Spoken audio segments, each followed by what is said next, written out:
Eu vou começar o vídeo de hoje fazendo uma confissão para vocês. Quando me pediram para gravar um vídeo sobre por que ler Shakespeare hoje, a minha primeira reação foi querer fugir desse tema. Porque eu pensei, certamente já existem 1000 vídeos no YouTube sobre isso. E apesar de ser fã do Bardo, o meu primeiro instinto foi argumentar que eu gostaria de falar sobre outro tema. Mas aí eu parei, refleti, respirei e pensei assim, o Shakespeare não era conhecido por estar retomando histórias antigas? As mitologias, as crônicas, as lendas que ele contou não eram exatamente inovadoras, né? Quer dizer, essas histórias não eram inéditas. O que fez a diferença foi o fato de que foi ele a contá-las, com a sua sensibilidade, a sua linguagem, a sua capacidade de dramatizar o ser humano.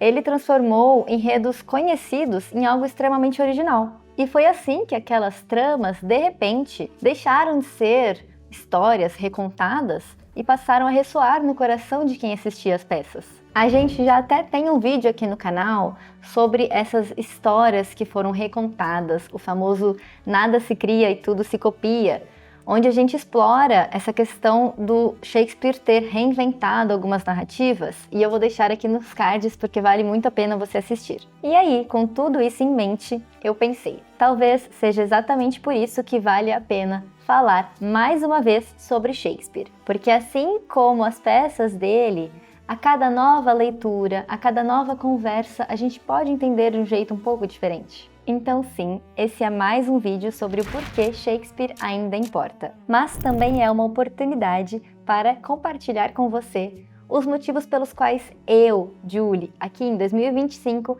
acredito que ainda vale a pena ler e estudar Shakespeare. E quem sabe ao final desse vídeo, você também se convença disso. Então, para abordar o meu primeiro motivo, eu quero explicar algo sobre o nível literário. Como a gente sabe, Shakespeare era poeta, então ele escrevia poemas, sonetos, e ele também era dramaturgo. Dramaturgo é quem escreve literatura dramática, ou seja, peças de teatro. Quando nós pensamos no teatro europeu antes de Shakespeare, o que predominavam eram personagens mais tipificados. O herói corajoso, o vilão traiçoeiro, a donzela virtuosa. E esses personagens funcionam bem como símbolos, mas raramente dão acesso a algo que hoje nós chamaríamos de vida interior. E é nesse ponto que Shakespeare se destaca, com o uso de algo chamado solilóquio. O solilóquio, só para esclarecer, é quando um personagem está sozinho em cena e ele fala revelando os seus pensamentos para o público, ou seja, ele não está conversando com outro personagem e os outros personagens nem o estão ouvindo neste momento. O solilóquio se diferencia do à parte. O à parte é uma fala curta direcionada diretamente à plateia e ele também é diferente do monólogo. O monólogo é uma fala pública que ocorre feita apenas por um personagem, mas ela acontece dentro do próprio enredo da peça, ou seja, os outros personagens podem estar ou não escutando esse monólogo. O solilóquio cria a ilusão de que nós estamos dentro da cabeça do personagem, ouvindo o seu discurso interior. Só para deixar claro, Shakespeare não inventou o solilóquio. Esse recurso já existia, já era utilizado antes dele, em peças medievais de uma forma bem rudimentar, e também, mais para frente, outros dramaturgos o utilizaram, como, por exemplo, Christopher Marlowe em Doutor Fausto. Mas a diferença é que Shakespeare deu a esses momentos uma profundidade psicológica e poética que transformou para sempre a forma como nós enxergamos o drama. Eu vou exemplificar isso para vocês usando o Hamlet, o Príncipe da Dinamarca. Essa edição aqui é do Clube de Literatura Clássica, e ter uma edição com muitas notas explicativas, notas de rodapé, notas do tradutor, do editor, ajuda a gente a entender essas nuances e perceber o valor de um escritor. Então vamos lá. O que acontece em Hamlet? Ele descobre que o pai dele, o rei, foi assassinado pelo próprio tio, e o tio dele assumiu o trono e se casou com sua mãe. Até aí parece uma trama de vingança. Mas Shakespeare não conta essa história apenas como uma sequência de ações. Ele coloca o personagem para pensar em cena. Hamlet hesita, duvida, fala sozinho longamente, questiona se vale a pena viver, né? Formula aquela famosa dúvida, ser ou não ser, eis a questão. E nada mais é esse solilóquio do que a encenação da consciência em crise. Macbeth é outro ótimo exemplo para a gente entender isso na prática. A história é a seguinte: ele é um general escocês, respeitado, leal, até que um dia ele recebe a profecia de que ele vai se tornar rei. Só que, em vez de simplesmente esperar que o destino se cumpra, ele começa a pensar em acelerar esse processo, porque ele não vê a hora de virar rei. E é aí que cria o conflito, né? Ele tem muita pressa em virar rei, mas ele sabe que para que isso aconteça, ele teria que assassinar o rei atual. E o rei atual é seu parente e é seu protetor. E é nesse momento que a peça nos convida a entrar na cabeça do personagem.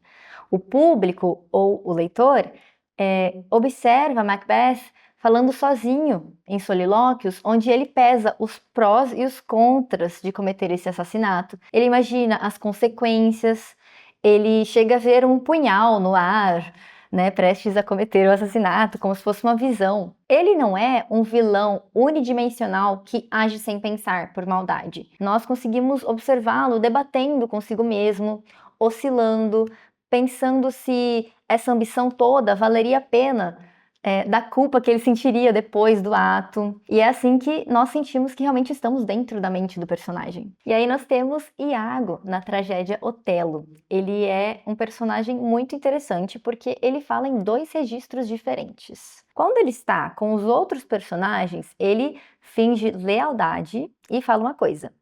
Mas quando ele está sozinho, em seus solilóquios, a gente descobre que, na verdade, ele pensa e sente exatamente o contrário do que ele falou. Então ele conta, assim, ao público quais são seus pensamentos, seus planos, suas armadilhas, e fica bem claro que o que ele pensa, na verdade, é diferente do que ele diz em cena. E isso cria um efeito curioso. De um lado, nós vemos os personagens acreditando nele, e de outro, nós sabemos a realidade, porque ele mesmo nos confidenciou. E é como se nós, o público ou o leitor, nos tornássemos cúmplices involuntários de alguém que manipula todos ao seu redor. É nesse sentido que o crítico Harold Bloom diz que Shakespeare inventou o ser humano. Foi o teatro de Shakespeare que nos mostrou a possibilidade de representar a consciência em sua complexidade. Ele mostrou como nós discutimos com nós mesmos, como criamos justificativas. E o ponto principal do Bloom é que os personagens do Shakespeare são os primeiros que a gente vê mudando de ideia enquanto pensam. Eles se escutam pensando em voz alta. E nesse processo, a personalidade deles vai se transformando ali ao vivo na nossa frente. E o mais impressionante é que esse recurso, que era tão inovador no século XVI, continua atual em 2025. Afinal, todos nós fazemos isso. Quem nunca ficou ensaiando mentalmente uma conversa que ainda vai ter? E quem nunca teve uma discussão inteira na cabeça antes de abrir a boca? Quando a gente lê Shakespeare, a sensação é de reconhecimento, porque parece que ele conseguiu traduzir em palavras o que se passa dentro da nossa cabeça. Indo para o segundo motivo, tem uma coisa que eu acho fascinante. Você já reparou como a obra de Shakespeare pode funcionar quase como um dicionário de emoções humanas? O crítico Northrop Frye fala disso quando ele explica a ideia de arquétipos, e eu acho que essa é uma chave muito boa para que a gente possa entender por que a obra do Shakespeare ainda nos impacta tanto. Primeiro, o que são arquétipos? Eles são basicamente como modelos, padrões de comportamento ou de emoção que atravessam culturas e séculos. E Shakespeare é provavelmente o autor que mais fixou esses modelos na literatura ocidental. E a prova disso é que nós podemos referenciar vários de seus personagens e, mesmo que a pessoa não tenha lido a peça, ela vai entender do que nós estamos falando. Romeu e Julieta, por exemplo. Romeu é o amante impulsivo. Ele vê Julieta, se apaixona imediatamente e aí já desafia a família, quer fazer de tudo para ficar com ela. Então, até hoje, quando a gente vê alguém que se apaixona e mergulha sem pensar, a gente pode defini-lo com a palavra Romeu, que já vai estar dizendo tudo. E a Julieta é uma jovem rebelde, não quer aceitar o destino imposto pela família. Também desafia os pais para ficar com quem ama. Quantas histórias de adolescentes em conflito com os pais não repetem essa mesma fórmula? E pensa em Otelo, o general Mouro de Veneza. Ele representa o ciúme possessivo, destrutivo, aquele que começa como uma simples suspeita e vai crescendo até consumir tudo. A gente até tem aí quem é diagnosticado com ciúme patológico, tem o nome de Síndrome de Otelo. E tem vários outros personagens que a gente poderia mencionar, o próprio Macbeth, o Rei Lear. Esses personagens são quase como novas palavras que Shakespeare adicionou ao nosso vocabulário. Quando nós queremos descrever uma sensação, uma emoção, uma situação, nós podemos recorrer a eles. Quando a gente fala que ler literatura é enriquecer o nosso imaginário, é desse tipo de tesouro que nós estamos falando, que nos ajuda a reconhecer, identificar e interpretar os tipos humanos. O meu terceiro motivo eu vou explicar a partir da frase do crítico polonês Jan Kot. Shakespeare é nosso contemporâneo. Isso quer dizer que as suas peças podem ser interpretadas em qualquer ambiente, em qualquer tempo, em qualquer época. E a prova disso é que sua obra continua sendo traduzida e reimaginada em cada geração e continuam fazendo sentido. Um exemplo muito querido disso é O Rei Leão. Sim, aquele desenho da Disney com Simba, Scar, Mufasa. Essa história é essencialmente uma releitura de Hamlet. Vamos se lembrar: o pai é assassinado pelo tio, o jovem herdeiro foge, mas depois precisa voltar para confrontar o usurpador e assumir o trono que lhe pertence. Até o fantasma do pai chega a aparecer para o filho, né? A diferença é que, ao invés de terminar em tragédia, a Disney transformou a história em uma fábula de superação. Mas o esqueleto da história é shakespeariano até a última cena. E não para por aí. West Side Story, o clássico musical que foi feito no cinema também, é a história de Romeu e Julieta transposto para as ruas de Nova York, no contexto de gangues rivais. Na televisão moderna, também existem várias referências. A série Succession, por exemplo, é praticamente um Rei Lear corporativo. Nós temos ali Logan Roy, o patriarca poderoso, que tenta dividir o império da família entre os filhos, e os filhos ficam ali disputando entre si. E ao longo da série nós vamos percebendo como a manipulação vai corroendo aqueles laços familiares.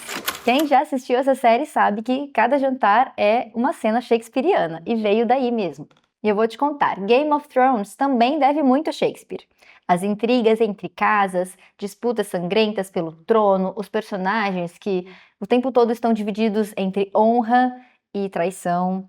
Tudo isso já existia nas peças históricas de Shakespeare, como Ricardo III e Henrique IV. Em Game of Thrones há várias alusões a cenas, situações ou personagens shakespearianos. E se você prestar atenção, vai perceber também que alguns personagens foram claramente inspirados em personagens shakespearianos. Por exemplo, o Ramsay Bolton é praticamente um Edmund do Rei Lear em versão moderna. Os dois são praticamente o mesmo personagem, um bastardo ressentido que sobe na vida usando traição, crueldade e manipulação. As diferenças são o inverno e os dragões, mas o drama humano é o mesmo. Até quando a produção não se inspirou explicitamente em Shakespeare, nós podemos usar os seus personagens como modelos para entender as histórias modernas. Pensa em Breaking Bad, por exemplo. Walter White começa como um homem comum, mas ele é corroído pela ambição, de poder, e ele acaba destruindo a si mesmo e a todos ao seu redor. Se a gente conhece Shakespeare, nós podemos interpretar esse personagem como um Macbeth moderno. Ele também é alguém que acreditou que poderia controlar o seu próprio destino, mas acabou destruído pela própria ambição. Até nas músicas populares a gente pode encontrar ecos de Shakespeare. A Taylor Swift, por exemplo, tem uma canção chamada Love Story, onde ela assume o papel de Julieta e canta lá que ela quer viver um amor digno de Shakespeare. E a própria Taylor Swift já disse em entrevistas que ela se inspirou realmente na obra de Shakespeare para criar essa música. Então, assim, quando você conhece Shakespeare, inevitavelmente você começa a olhar para a cultura pop de um jeito diferente, com outro olhar, como se tivesse uma camada extra escondida ali. E é por isso que, mesmo sem nunca ter lido uma peça, muita gente conhece a obra de Shakespeare, mesmo sem saber. Porque ele está no cinema que nós assistimos, nas séries que nós maratonamos, nas músicas que nós ouvimos. Ele está por toda parte ainda. E talvez essa seja a maior prova de que realmente ele é nosso contemporâneo. Até aqui nós já falamos sobre personagens, arquétipos, enredo, mas existe um elemento sem o qual nada disso teria o mesmo impacto, e esse é o meu quarto motivo: a linguagem de Shakespeare. E para falar disso, é importante a gente entender que na época de Shakespeare, ser dramaturgo não significava viver da venda de livros, como a gente imaginaria hoje. Na verdade, quando as peças eram publicadas, isso acontecia de forma esporádica. Os autores não ganhavam grandes lucros por isso. Shakespeare ganhava o seu dinheiro, principalmente, pela encenação das suas peças, sendo também sócio dos teatros, como o famoso Globe Theatre. Ele era, portanto, um homem do teatro, muito mais preocupado com os aplausos e a bilheteria do que com a imortalização das suas obras impressas. E é por isso que muitos dos seus textos, que hoje nós consideramos obras-primas, só foram publicados após a morte de Shakespeare. Elas foram ali reunidas em um volume chamado First Folio, que foi compilado pelos seus colegas. Shakespeare escrevia para um público extremamente diverso. No mesmo teatro estavam ali sentados a corte elizabetana e em pé os trabalhadores comuns, que pagavam o ingresso mais barato. E ele precisava encantar a todos, os sofisticados e os analfabetos, os eruditos e os populares. E o que ele fez então? Ele criou uma linguagem que fosse ao mesmo tempo acessível e popular, e também culta e sofisticada. Ele escrevia suas peças para operar em diferentes níveis de compreensão. É por isso que nós encontramos nos textos dele tanto alusões clássicas e nuances filosóficas, quanto piadas, trocadilhos e palavrões. Shakespeare escrevia para todos ao mesmo tempo, e um exemplo muito claro disso é a peça O Sonho de uma Noite de Verão. Essa peça é construída por 3 grupos diferentes: a corte ateniense, onde nós temos então referências mitológicas, o reino das fadas, onde nós temos referências folclóricas, e os artesãos, que representam os trabalhadores comuns e contemporâneos a Shakespeare. Então, O Sonho de uma Noite de Verão exemplifica esse equilíbrio magistral que Shakespeare fazia, alternando entre poesia elevada e humor corporal. O que impressiona em Shakespeare não é apenas a sua variedade, mas também a força sonora da sua escrita. E quando a gente consegue perceber esses detalhes, a gente valoriza ainda mais a sua genialidade. Eu vou dar alguns exemplos aqui para você entender do que eu estou falando. A maioria dos diálogos nas peças de Shakespeare é escrita em verso. Ele usava principalmente o pentâmetro iâmbico, que, para quem não conhece, é basicamente o verso ritmado em sílabas alternadas. Como nós estamos falando de uma obra que foi escrita originalmente em língua inglesa, eu vou trazer o exemplo do primeiro verso dito por Hamlet, mas no original. A little more than kin and less than kind. Essa frase tem 10 sílabas poéticas e elas alternam entre uma tônica e uma átona e assim por diante. E isso traz, se você prestar atenção, um ritmo que imita o ritmo do nosso coração, do batimento do coração. Badam, badam, badam, badam, badam. Existem várias teorias, de por que Shakespeare usava tantas vezes o pentâmetro iâmbico, mas algo que não dá para negar é que isso ajudava muito os atores a decorar as suas falas, porque criava uma cadência, um ritmo que eles conseguiam memorizar com mais facilidade. E também, querendo ou não, mesmo que você não entendesse todas as palavras, provavelmente o público ali mais inculto, que não tinha tido uma educação formal, não entendia todas as palavras que os personagens estavam falando em cena, Mas mesmo assim, eles conseguiam sentir algo relacionado ao que estava sendo dito. Porque mesmo sem entender o que significam as palavras, o nosso ouvido reconhece essa batida, esse ritmo familiar. E é por isso que frases como ser ou não ser, eis a questão, se tornam tão hipnóticas quando ditas em voz alta. E se você ficou curioso sobre como os tradutores lidam com esse desafio, a gente tem um vídeo aqui no nosso canal que fala exatamente sobre esse processo, em que o tradutor Geraldo Carneiro explica como funciona para ele recriar o ritmo e a poesia de Shakespeare em língua portuguesa. Eu vou deixar aqui nos cards para você assistir porque vale muito a pena. Outro ponto interessante na dramaturgia de Shakespeare é que, por ser também poeta,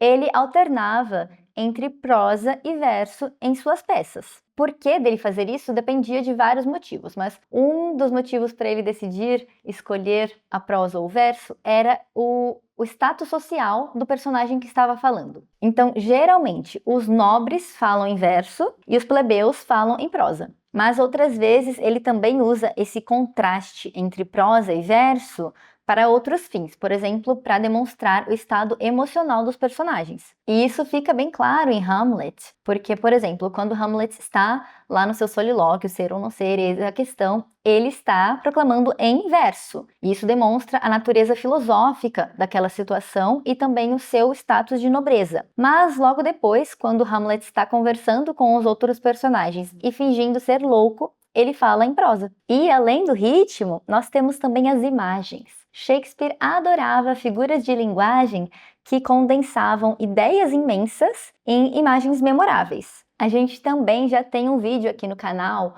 onde eu exemplifico esse uso da figura de linguagem na literatura clássica de forma mais aprofundada. Mas eu vou dar mais um exemplo aqui para vocês de como Shakespeare utilizava a figura de linguagem. Em O Mercador de Veneza, quando a Pórcia diz ao Bassanio que vai se casar com ele, ele fica tão feliz que diz: "A senhora me privou de todas as palavras. Somente o meu sangue fala com você em minhas veias."